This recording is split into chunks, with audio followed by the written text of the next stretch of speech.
भगवन्तहितमहिता सीताश्च चेतिता आचार्यादिन शासनोन्नतिकरा पूज्या उपाध्यायका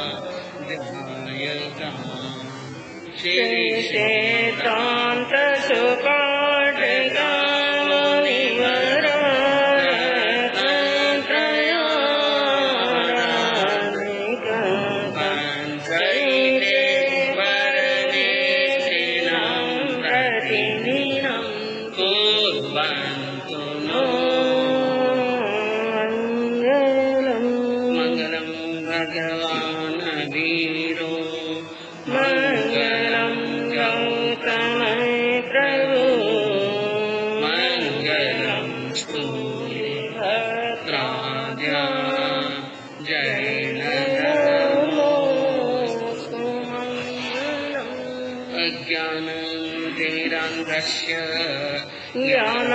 ज्ञानाञ्जनशलाकया चक्षुरुन्मीलितं येन तस्मै श्रीगुरुवे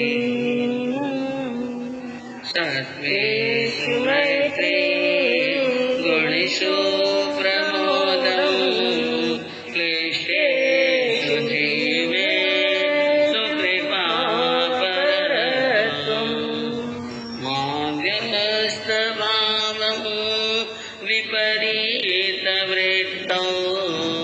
सदा महात्मा विदधातु देव सदा महात्मा विदधातु देव।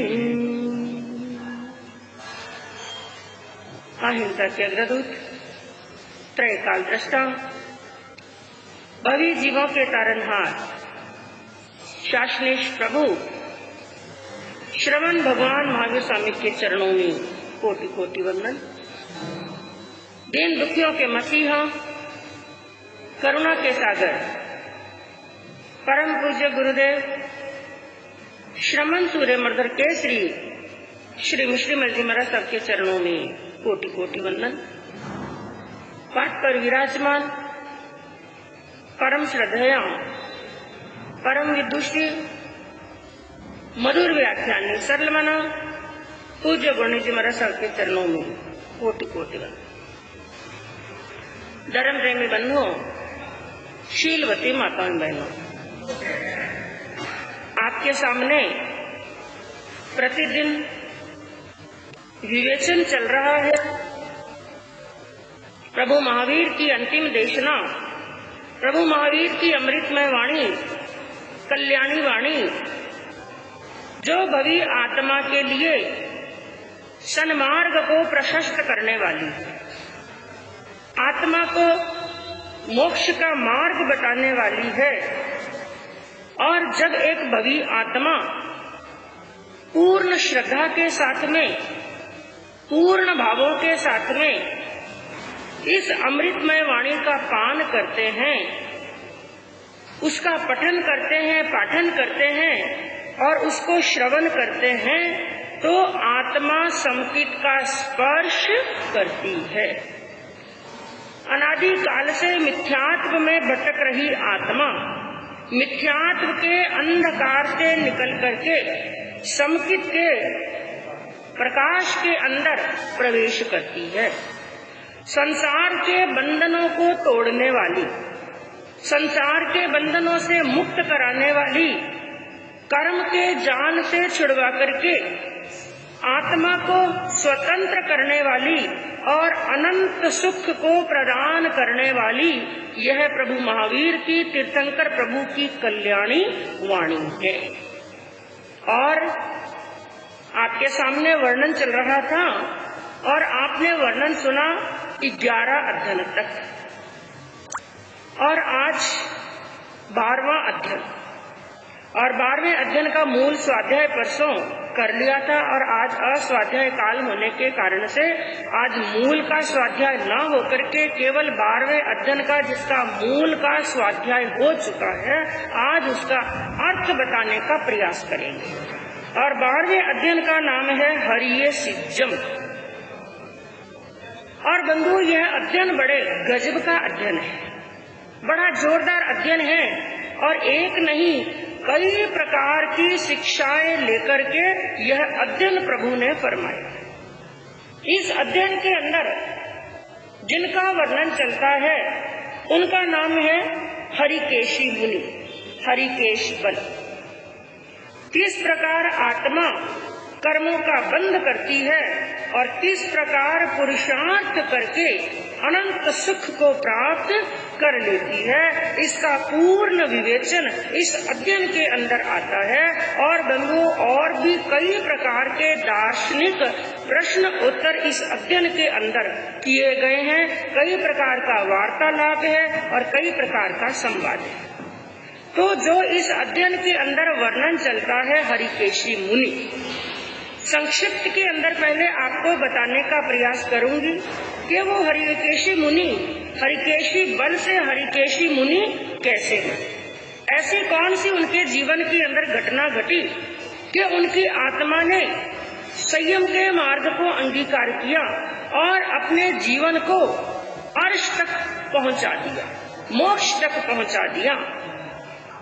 तो वर्णन आता है, एक गांव के अंदर एक चंडाल परिवार रहता था, जाति से चंडाल।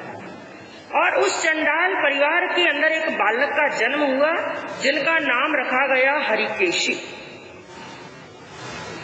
और वो बालक केवल जाति से ही चंडाल नहीं था, क्योंकि चंडाल भी दो प्रकार के बताए गए। एक होते हैं जाति से चंडाल और एक होते हैं स्वभाव से चंडाल।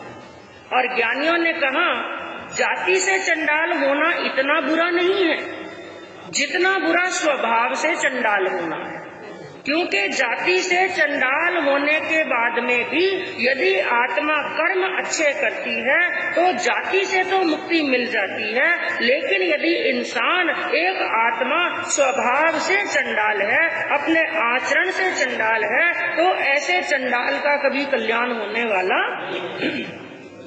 तो पहले बचपन के अंदर उस हरिकेशी के लिए कह सकते हैं कि वो हरिकेशी बल जाति से भी चंडाल थे और स्वभाव से भी चंडाल थे। लेकिन किस प्रकार उन्होंने ऐसी घटना घटी कि अपने स्वभाव को पूर्ण बदल करके रख दिया। हरिकेशी जिनका शरीर बड़ा कुरूप था, नैन नक्शे बिल्कुल बेढंगे और इतना कुरूप शरीर कि उनके नैन नक्श भी अच्छे नहीं हैं और शरीर का वर्ण भी एकदम काला, और इतना भद्दा उनका शरीर है, इतना बेहुदा उनका शरीर है कि जो भी उनके चेहरे को देखता है, उनके शरीर को देखता है, उनकी कुरूपता को देखता है, उनके भद्देपन को देखता है, तो देखते ही सबको घृणा आ जाती है।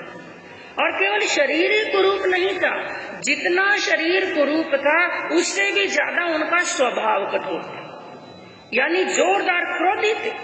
बात बात पर लड़ लेना और बात बात पर झगड़ लेना। एक तो शरीर से कुरूप और अंदर मन से भी कुरूप, स्वभाव से भी कुरूप, बड़े कठोर स्वभाव वाले थे। और कहते हैं जब किसी इंसान का ऐसा स्वभाव होता है ना, तो ऐसे कठोर स्वभाव वाले इंसान के पास में कोई भी बैठना पसंद नहीं, कोई नहीं चाहता है। जिस इंसान को बात बात पर क्षण क्षण पर जिसको क्रोध आ जाता हो, ऐसे इंसान से पराया तो क्या अपना भी कोई संबंध नहीं रखना चाहता। ऐसा इंसान अपने जिंदगी के क्षेत्र के अंदर वो अकेला रह जाता है।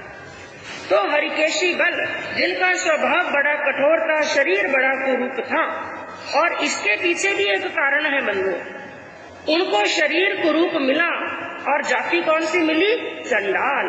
और भगवान की वाणी है कि जो कर्म हमने किए हैं उसका भुगतान करना ही पड़ेगा।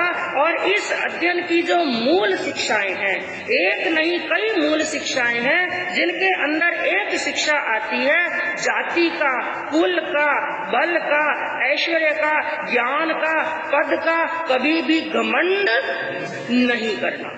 तो हरिकेशी बल के जीव ने पिछले भव के अंदर जाति का भी मद किया, जाति का मत करने के कारण से नीच जाति मिली। इस भव के अंदर बंधुओं ध्यान रखना, हम जिस चीज का अहंकार करते हैं अगले भव के अंदर उस चीज में हीनता प्राप्त होती है।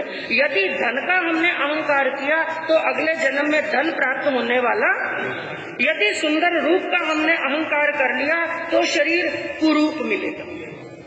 तो जाति का मद किया, और ये इस कर्म ने तो भगवान महावीर को भी नहीं छोड़ा। भगवान महावीर के जीवन ने भी मरीचि के भव के अंदर थोड़ा सा मद किया था कुल का।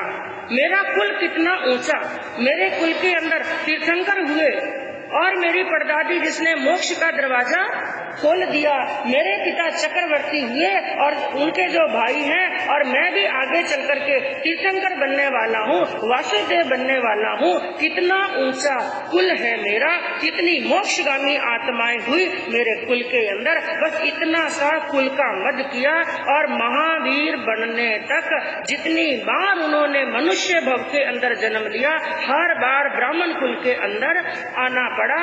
और बाकी भवों की बात तो छोड़, जिस भव के अंदर उनको तीर्थंकर बनना है, और तीर्थंकरों के लिए नियम बताया गया, तीर्थंकरों का जन्म केवल क्षत्रिय के घर के अंदर ही होता है। लेकिन उस कर्म ने, उस मद ने लास्ट तक पीछा नहीं छोड़ा कि भगवान का जी पहले किसकी कुक्षी में आया, ब्राह्मणी की कुक्षी के अंदर आया।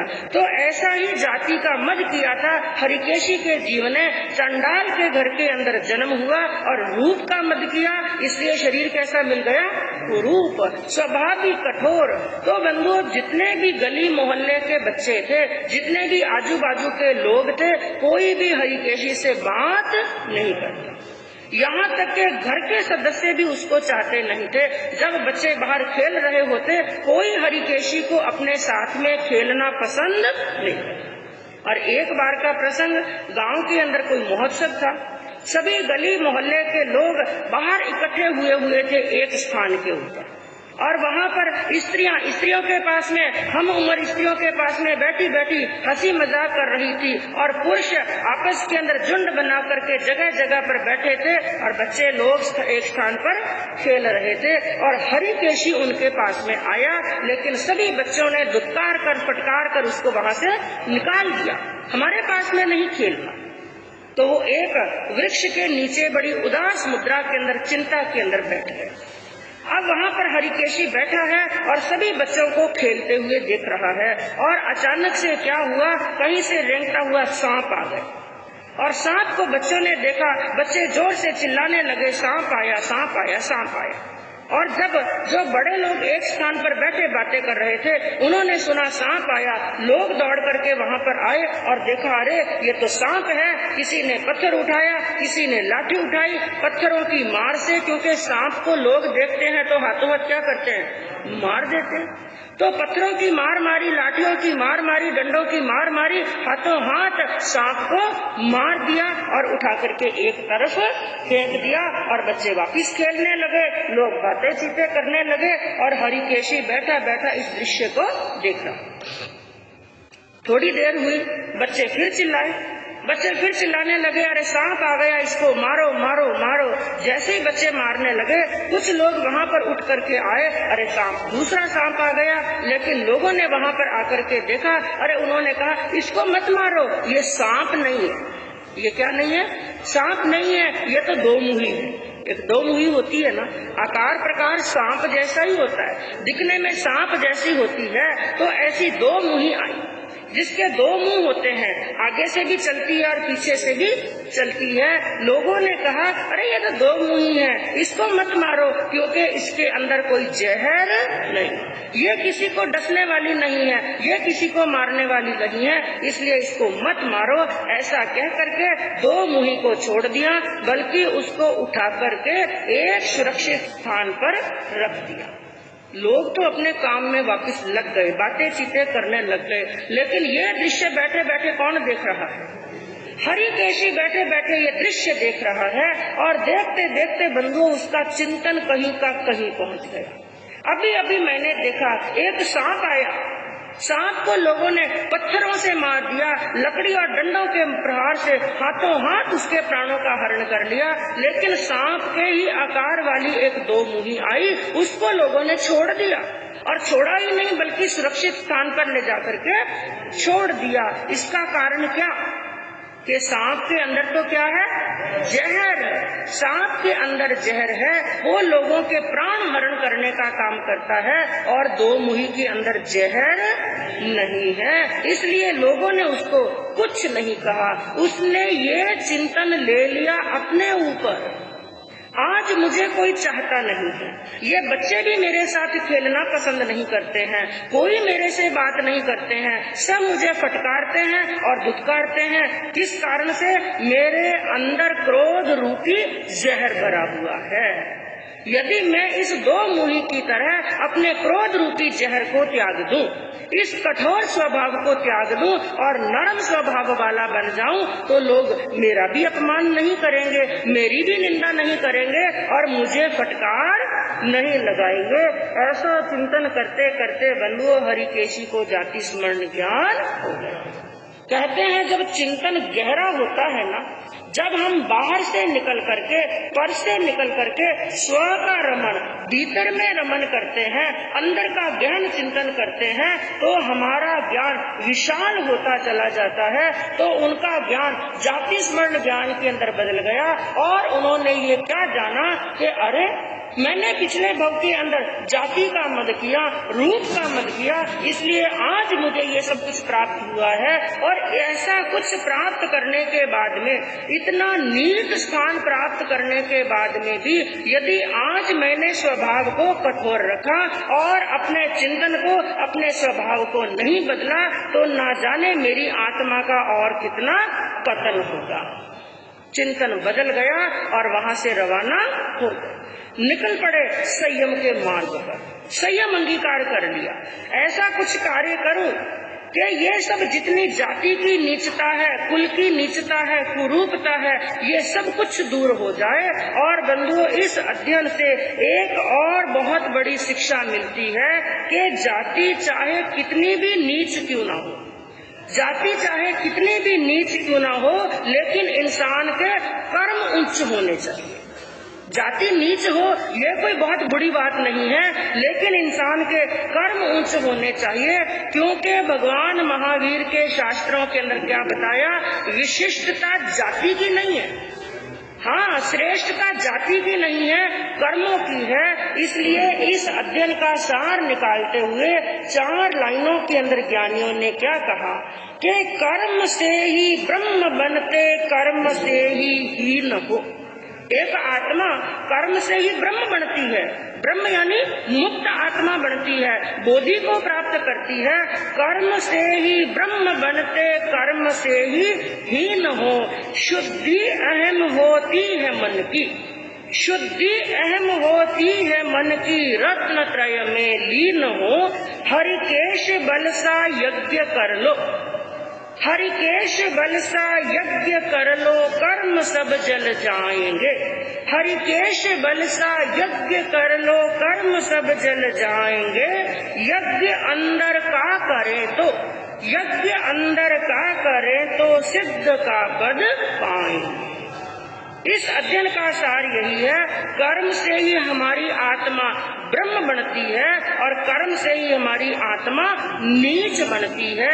मैं कहूँ दुर्योधन का जन्म बड़े ऊंचे कुल के अंदर हुआ था, लेकिन उसको नीच बना दिया किसने?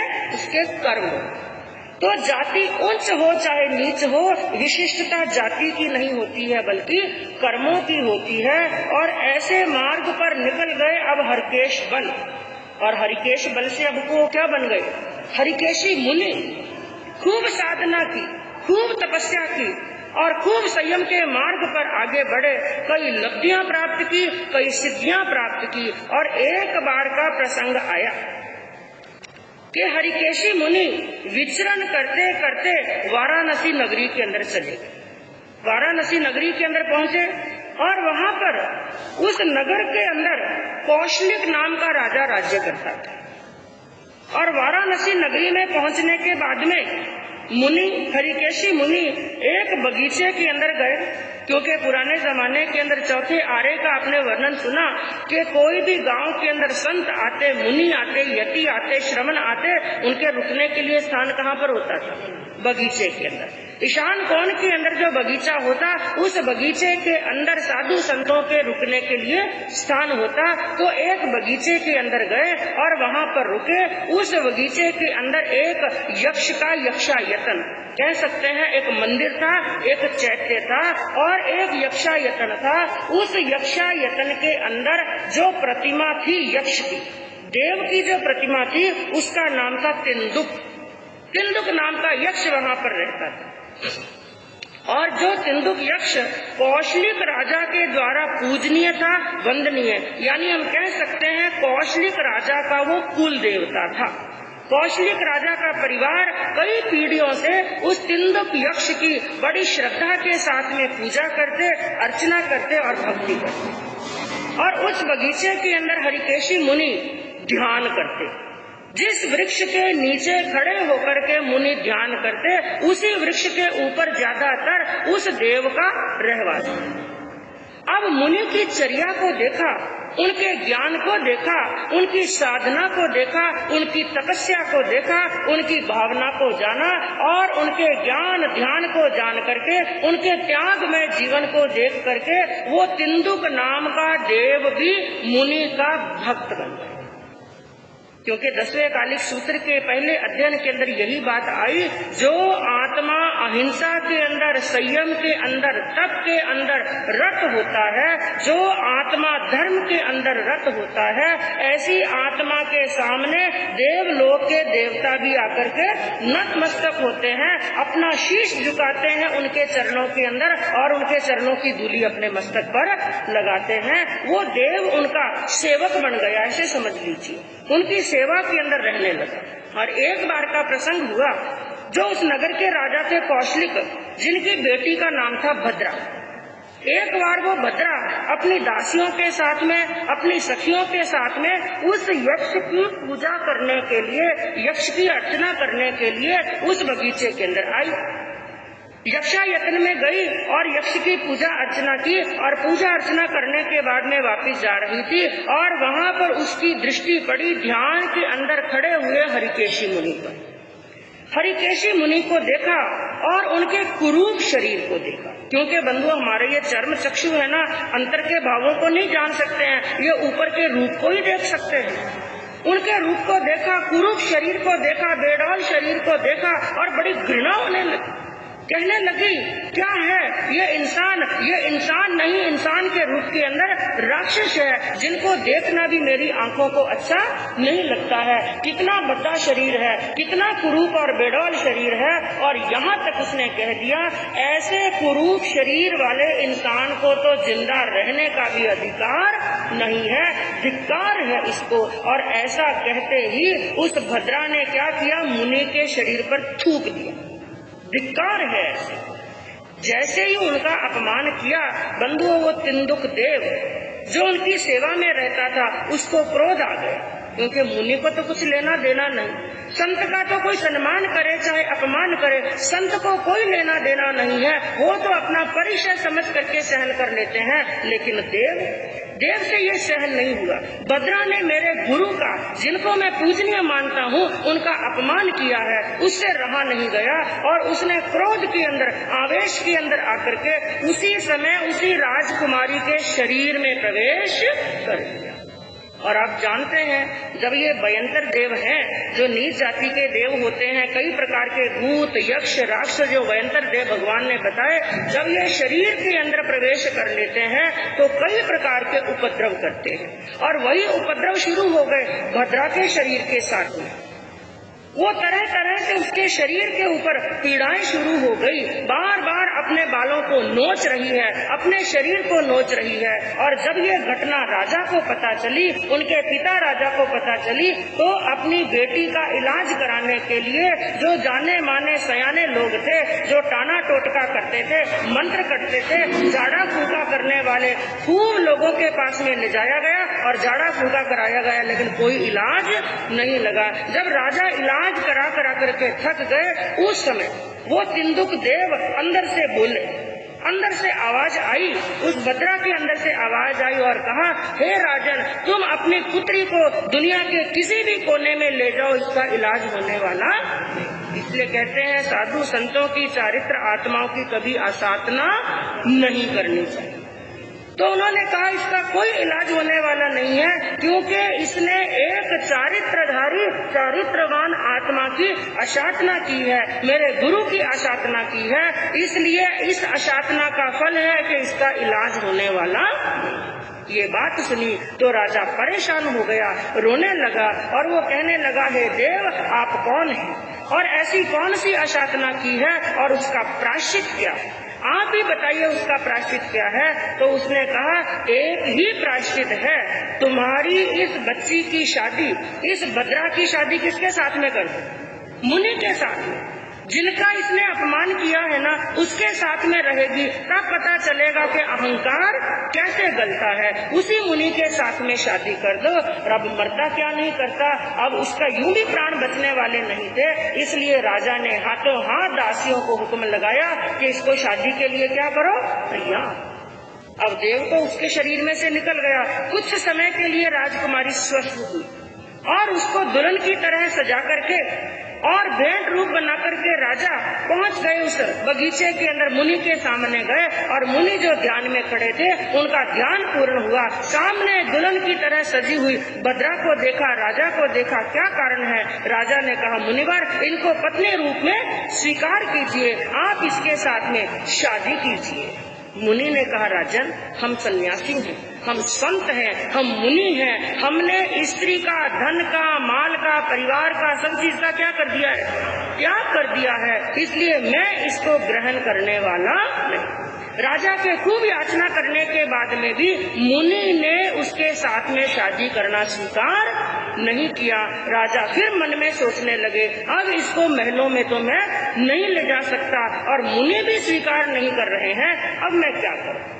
फिर राजा को एक और उपाय सोचा, क्योंकि बंधुओं, ब्राह्मणों को भी संत रूप ही माना जाता है। तो राजा ने विचार किया, अपनी पुत्री की शादी किसी ब्राह्मण पुत्र के साथ में करवा।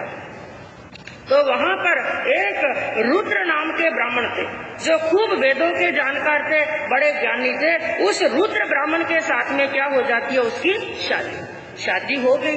ये किस्सा वहीं पर खत्म और वो ब्राह्मण पत्नी बन करके उनके वहाँ पर चली जाती है। और काफी समय निकलने के बाद में एक बार का प्रसंग आता है कि हरिकेशी मुनि, जो इस अध्ययन के अंदर मूल बात बताई गई है, क्या शिक्षा दी गई है, ये एक बार का प्रसंग हुआ। वो मुनि गोचरी लेने के लिए, जो मांस खमन के तपस्वी थे, अपना मांस कामन का पारना लेने के लिए जहाँ पर ब्राह्मणों की बस्ती थी, ब्राह्मणों की बस्ती के अंदर गए। वहीं पर वही रुद्र ब्राह्मण के वहाँ पर यहाँ पर यज्ञ की तैयारी हो रही है। पुराने जमाने के अंदर ब्राह्मण लोग क्या करते थे, यज्ञ करते थे। और बंधुओं, इस अध्ययन के अंदर यह बड़ी शिक्षा दी गई है कि वो यज्ञ कभी सच्चा यज्ञ होने वाला नहीं, जिनके अंदर जीवों की घमासान होती हो, जीवों की हिंसा होती हो। प्रभु का ये अध्ययन कहने का सबसे बड़ा सार ये है कि वो सच्चा यज्ञ होने वाला नहीं। और सच्चा यज्ञ कैसा होता है, उसकी प्ररूपना इस अध्ययन के अंदर दी गई है। बड़ा ही दार्शनिक अध्ययन है, समझने का प्रयास कीजिए। उस समय मुनि वहाँ पर गए गोचरी लेने के लिए, और गोचरी लेने के लिए और बहुत बड़े यज्ञ की तैयारी। वहाँ पर सैकड़ों हजारों की संख्या के अंदर ब्राह्मण और ब्राह्मण पुत्र उपस्थित थे और यज्ञ चल रहा था। और उस समय द्वार पर आए हुए एक मुनि को देखा, लेकिन मुनि का बेडौल बेभद्दा शरीर, मैले वस्त्र, शरीर पर मैल, और ऐसी परिस्थिति देखी तो वो ब्राह्मण कुछ द्वार पर आए और उन्होंने कहा, अरे ये कौन है, ये कौन आ गया हमारे द्वार के ऊपर और क्या करने के लिए आया है, क्या मांगने के लिए आया है? ऐसा उन्होंने कहा। उस समय मुनि तो बंधुओं कुछ समय के लिए मौन खड़े, मुनि कुछ नहीं बोले। उन्होंने कहा क्या करने के लिए आया है, लेकिन उस समय वर्णन इसके अंदर क्या आता है, जो यक्ष था, उस यक्ष ने मुनि के शरीर के अंदर प्रवेश किया। क्योंकि बंधुओं, यहाँ पर कई प्रश्न पैदा होते हैं क्योंकि एक संत के लिए क्या कहा गया, वहां पर भिक्षा की याचना करनी जहां पर सामने वाले की भावना हो। यदि सामने वाले की भावना नहीं है, ऐसे स्थान पर एक संत को भिक्षा की याचना नहीं करनी। तो फिर उनके मना करने के बाद में भी हरिकेशी मुनि वहां पर क्यों खड़े रहे और ऐसे स्थान पर क्यों गए? तो इसके अंदर एक तो सबसे बड़ी शिक्षा ये मिलती है कि वो मात्र भिक्षा लेने के लिए वहां पर नहीं गए थे। उनका लक्ष्य भिक्षा लेने का नहीं था, बल्कि उनको शिक्षा देने का था, सच्चे यज्ञ का स्वरूप बताने का लक्ष्य था। तो कुछ समय के लिए उस यक्ष ने मुनि के शरीर के अंदर प्रवेश किया और प्रवेश करके उन ब्राह्मणों के प्रश्न का उत्तर दिया कि मैं एक श्रमण हूँ, मैं एक तपस्वी हूँ और मैं दूसरों के लिए बनाए हुए आहार की, यानी संत के लिए उसके निमित्त से बनाया हुआ आहार नहीं, गृहस्थ के लिए बनाए हुए आहार की गवेषणा करने के लिए आया हूँ। और तुम लोगों के लिए प्रचुर मात्रा के अंदर यहाँ पर आहार बना हुआ है, इसलिए वो आहार मुझे दो, क्योंकि भिक्षा के आहार से ही मैं जीवन यापन करता हूँ। ये बात सुनी तो वो ब्राह्मण पुत्र क्या कहने लगे, अरे तुम्हारे जैसे भिखमंगे के लिए ये आहार बना हुआ नहीं है, ये तो हमारे जैसे वेद पाठियों के लिए, हमारे जैसे यज्ञ करने वाले विद्वान संतों के लिए बना हुआ आहार है। उस आहार के अंदर तुम्हें आहार मिलने वाला। ये बात सुनी हमारे जैसे ब्राह्मणों के लिए, तो उस वापिस यक्ष की आवाज आई, लेकिन लोगों को क्या लग रहा है कि कौन बोल रहे हैं, मुनि बोल रहे हैं। लेकिन मुनि बार बार याचना नहीं कर रहे थे। यक्ष ने फिर अंदर से एक आवाज आई, उन्होंने क्या कहा कि मैं भी बड़ा तपस्वी हूँ, उग्र तपस्वी संत हूँ, यदि तुम मुझे आहार दोगे, और मुनि को आहार देना सबसे बड़ा पुण्य क्षेत्र होता है। जैसे एक किसान होता है, जब जोरदार बरसात आती है, जोरदार बरसात आने पर ऊंचे स्थान के ऊपर भी वो बीज बोता है, और जब बरसात कम होती है तो केवल नीचे स्थान के ऊपर क्या बोता है, बीज बोता है फसल को प्राप्त करने के लिए। इसलिए सबसे ऊंचा स्थान, सबसे पुण्य क्षेत्र एक मुनि का होता है, इससे बढ़कर के कोई पुण्य क्षेत्र होने वाला नहीं। इसलिए तुम दान करके ऐसे पुण्य क्षेत्र के अंदर बीज बोने का काम करो। ऐसी बात सुनी तो फिर मुनियों ने, उन ब्राह्मणों ने क्या कहा, सबसे बड़ा पुण्य क्षेत्र तो ब्राह्मण ही होते हैं, जो यज्ञ करते हैं, वेद पाठी होते हैं, विद्या के ज्ञाता होते हैं, उनसे बढ़कर के कोई पुण्य क्षेत्र नहीं। फिर उस यक्ष ने क्या कहा, जिसको तुम पुण्य क्षेत्र कह रहे हो, हे ब्राह्मणों, वो पुण्य क्षेत्र नहीं है बल्कि पाप क्षेत्र है। वो कैसे? उन ब्राह्मणों को संबोधन करते हुए उसने कहा, मुनि ने कहा, हे ब्राह्मणों, क्या तुम अग्नि का समारंभ करके यज्ञ से तथा बाहर के जल स्थान से पाप शुद्धि करना चाह रहे हो? तुम क्या सोचते हो कि हम अग्नि से यज्ञ करेंगे और जल से क्या करेंगे, स्नान करेंगे, क्या तुम्हारी पाप शुद्धि हो जाएगी? जो लोग केवल बाह्य शुद्धि से अपना आत्म कल्याण खोजते हैं, उन्हें भगवान ने कुशल सम्यक दृष्टि नहीं कहा है। और दूसरी बात कही, हे ब्राह्मणों, तुम कुश, यज्ञ, स्तंभ और तृण काष्ठ तथा अग्नि के प्रयोग से यज्ञ तथा प्रातः काल और सायंकाल दोनों समय स्नान करके आत्मा की शुद्धि चाहते हो। हे ब्राह्मणों, इससे आत्मा की शुद्धि होने वाली नहीं है। तुम्हारा यज्ञ, तुम्हारा स्नान, ये सत्य यज्ञ और सत्य स्नान नहीं है। ऐसी बात ब्राह्मण पुत्रों ने सुनी। उन्होंने मन के अंदर विचार किया, ये मुनि अपने आप को समझते क्या हैं? हमारे गुरुओं का, हमारे शास्त्रों की ये अशासना कर रहे हैं, गुरुओं की अवहेलना कर रहे हैं। तो अंदर से किसी की आवाज आई, अरे ये भिखमंगा यहाँ पर इतनी देर से खड़ा खड़ा इतना बोल रहा है, तुम लोग क्या कर रहे हो? ऐसा करो, डंडा लेकर के आओ, लकड़ी लेकर के आओ, डंडे की, लकड़ी की और पत्थरों की मार से मार करके इसको भगा दो। और मुनि के ऊपर प्रहार करने लगे। वहाँ पर हाहाकार मचने लगा, कोलाहल होने लगा, आवाज अंदर गई। जैसे ही अंदर आवाज गई, अंदर से भद्रा आई। कौन भद्रा? जिसकी शादी का निमंत्रण लेकर के राजा स्वयं मुनि के पास में आए थे, वही रुद्र ब्राह्मण की पत्नी भद्रा आई। उसने उस त्यागी, उस संयमी मुनि को सामने खड़े हुए देखा। उसने ब्राह्मण पुत्रों को कहा, अरे तुम ये क्या कर रहे हो?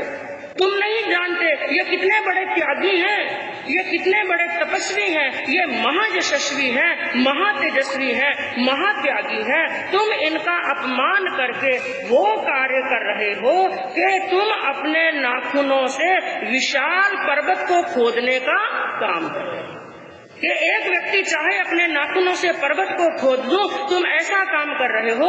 तुम इनका अपमान करके, इनकी अशातना करके अपने इन कमजोर दांतों से लोहे के चने चबाने का काम कर रहे हो। तुम इन मुनि का अपमान करके अग्नि कुंड को, जिस कुंड के अंदर अग्नि दधक रही है, ऐसे अग्नि कुंड को अपने नंगे पांव से बुझाने का प्रयास कर रहे हो।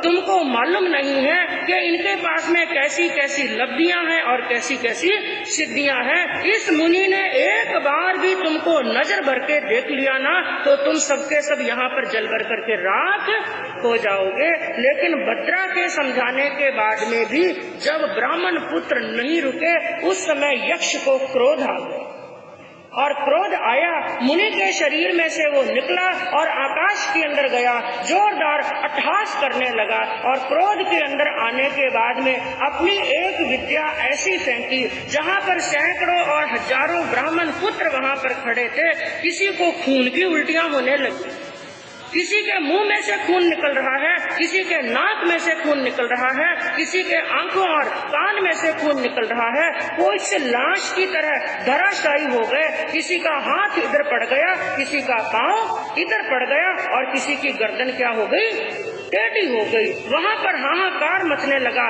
रुदन होने लगा, सब रोने लगे, अरे ये क्या हो गया। उस समय रुद्र ब्राह्मण और उनकी पत्नी भद्रा दोनों आए मुनि के पास में, उनके चरणों के अंदर शीश झुकाया और बार बार क्षमा याचना करने लगे और कहने लगे, हे मुनिवर, हमने आपकी बहुत बड़ी अशातना की है, बहुत बड़ी अशातना की है। हमें नहीं मालूम था कि आप इतने बड़े त्यागी हैं, इतने बड़े तपस्वी हैं। हमारी गलती की हमें क्षमा दीजिए।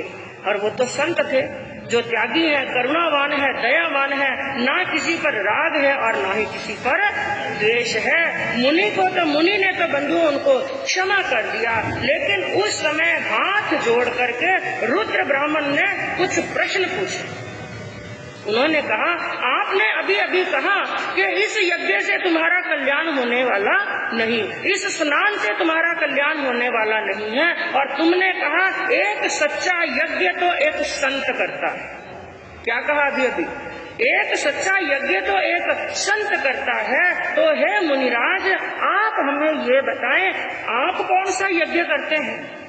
आप हमें ये बताएं, जो यज्ञ आप करते हैं उस यज्ञ की ज्योति कौन सी? एक एक चीज पूछी, ध्यान से सुनना बंधुओं, कि जो यज्ञ संत करता है, जो यज्ञ कल्याणार्थ है, उस यज्ञ के अंदर ज्योति कौन सी है? जो यज्ञ आपने बताया उस यज्ञ के अंदर अग्नि कुंड कौन सा है? जो यज्ञ आप करते हैं उस यज्ञ के अंदर कुर्छी कौन सी है? कुर्छी किसे कहते हैं?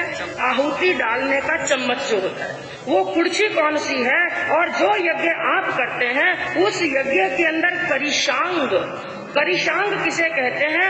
अग्नि जलाने का साधन, किस साधन से अग्नि जलाते हैं? और पांचवा बताया, उस यज्ञ के अंदर ईंधन कौन सा इस्तेमाल करते हैं? और जो यज्ञ आप करते हैं उस यज्ञ के अंदर शांति पाठ कौन सा है? मंत्रों का उच्चारण करते हैं ना, कौन सा शांति पाठ है? और जो यज्ञ आप करते हैं उस होम से अग्नि प्रज्वलित करते हुए आप कैसे हवन करते हैं? और जो आपने कहा इस स्नान से तुम्हारा कल्याण होने वाला नहीं है, तो मुनिवर आप हमें ये बताएं, आप कौन से जलाशय में स्नान करते हैं?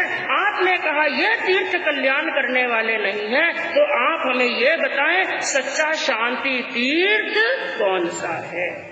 इतने सारे प्रश्न पूछे, एक एक प्रश्न का उत्तर देते हुए हरिकेशी मुनि ने क्या कहा, हे ब्राह्मण देवता, तुमने जो प्रश्न पूछा ज्योति कौन सी, हम भी उस यज्ञ के अंदर ज्योति जलाते हैं, लेकिन कौन सी?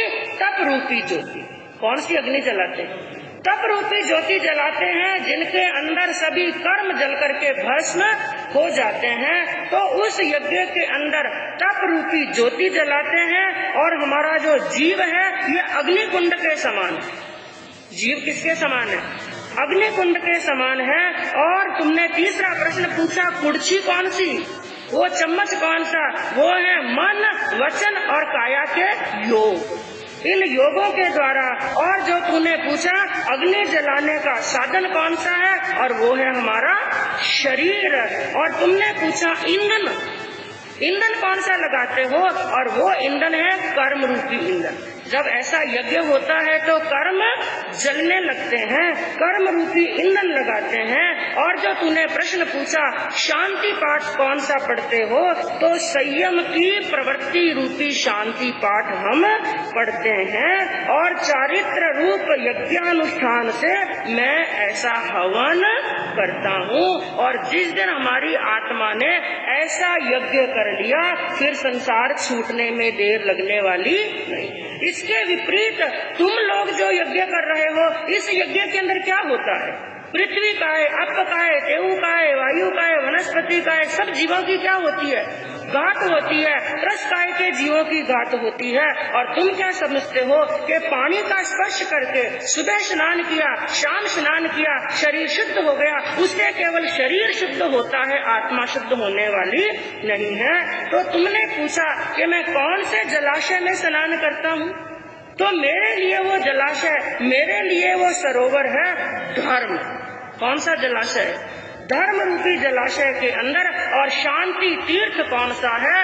वो है ब्रह्मचर्य।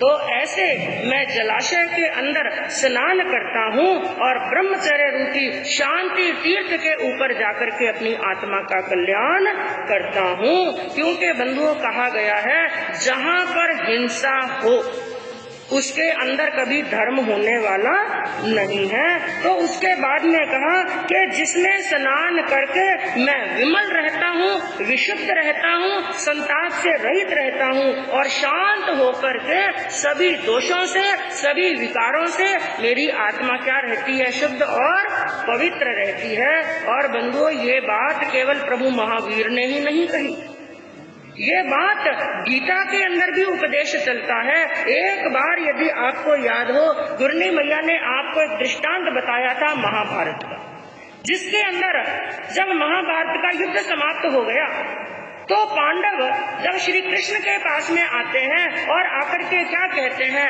हे वासुदेव, इस युद्ध के अंदर लाखों करोड़ों मनुष्यों की घात हुई और सबका पाप किसको लगा? हमें लगा। उनके निमित्त से ये युद्ध हुआ, तो सबका पाप हमें लगा है। इसलिए हम तीर्थ यात्रा करना चाहते हैं और सभी नदियों के अंदर क्या करना चाहते हैं? स्नान, ताकि सभी पवित्र नदियों में जाकर के हम स्नान करें और हमारी आत्मा क्या हो जाए? शुद्ध। तो आत्मा की शुद्धि के लिए श्री कृष्ण ने गीता के अंदर क्या उपदेश दिया? उन्होंने कहा कि आत्मा नदी संयम पुण्य तीर्था सत्योदकाशील तटा तयोर्हि तत्राभिषेक कुरु पांडु पुत्रा नवारिणा शुद्धयति चांतरात्मा। उन्होंने कहा, हे पांडुपुत्रों, यदि तुम्हें आत्मा को शुद्ध करना है, निर्मल करना है, पापों को धोना है, तो कौन सी नदी में स्नान करना, कौन सा पानी होना चाहिए, कौन सा तट होना चाहिए और कैसी उस जलाशय के अंदर लहरें उठनी चाहिए? सबसे पहले कहा आत्मा नदी। वो नदी कौन सी है? आत्मा रूपी नदी के अंदर स्नान करो, संयम पुण्य तीर्थ। हाँ, संयम से बढ़कर के कोई पुण्य तीर्थ होने वाला नहीं है। और तीसरी बात कही, उस नदी के अंदर सत्योदया, यानी सत्य रूपी उदक होना चाहिए, सत्य रूपी जल होना चाहिए और शील रूपी तट होने चाहिए। और उस नदी के अंदर दया रूपी लहरें उठनी चाहिए। इस नदी के अंदर तत्राभिषेक कुरु पांडुपुत्रा। हे पांडुपुत्र, यदि ऐसी नदी के अंदर तुम स्नान करोगे, ऐसी नदी के अंदर स्नान करोगे तो तुम्हारी आत्मा की शुद्धि होगी, नहीं तो न वारिणा शुद्ध यति चंतरात्मा। केवल इस पानी से शरीर धोने से आत्मा की शुद्धि होने वाली नहीं है। और यही बात आगमों के अंदर प्रभु महावीर ने क्या कही कि उदगस्स फासेन सियाहु सिद्धि सी जन सुपाणा बहवे दगनसी। मात्र जल का स्पर्श कर लेने से, क्योंकि हिंदू धर्म के अंदर मान्यता है, कई लोगों की ये मान्यता है, पवित्र नदियों में स्नान करें, गंगा जी में स्नान करें, यमुना जी में स्नान करें, जहाँ पर त्रिवेणी संगम है वहाँ पर जाकर के स्नान करें तो हमारे पाप, ये मान्यता है ना, लोग मानते हैं हमारे पाप धुल जाएंगे। लेकिन महावीर की वाणी क्या कहती है, पवित्र नदियों में स्नान करने से, केवल जल का स्पर्श करने से यदि पाप धुल जाते ना, तो उन नदियों के अंदर जो जल के प्राणी हैं, बड़ी बड़ी मछलियां हैं, छोटी मछलियां हैं, मगरमच्छ हैं, जो कई वर्षों से वहाँ पर पड़े हैं, वो तो अब के सब कहाँ चले जाते, मोक्ष में। क्योंकि उस जल से बंधुओं केवल शरीर शुद्ध होता है, शरीर पवित्र होता है, आत्मा पवित्र होने वाली। तो इस अध्ययन के अंदर मूल रूप में शिक्षा दी गई है, धर्म ऐसा होना चाहिए जिसके अंदर हिंसा ना हो, संयम के बिना, त्याग के बिना, वैराग के बिना और योग के बिना कभी मुक्ति मिलने वाली नहीं है। यदि ऐसे अधर्ममय कार्य करके मनुष्य सोचे कि मुझे मुक्ति मिल जाए, सुख मिल जाए, शांति मिल जाए, तो 3 काल में भी मिलने वाली नहीं है। तो इस प्रकार का बंधु यदि कोई जीवन के अंदर यज्ञ करता है, इस प्रकार का स्नान करता है, तो उसका इस ब्रह्म पर ब्रह्म कल्याण होता है। इसी भावना से सरस शांति सुधारस सागरम भगवन्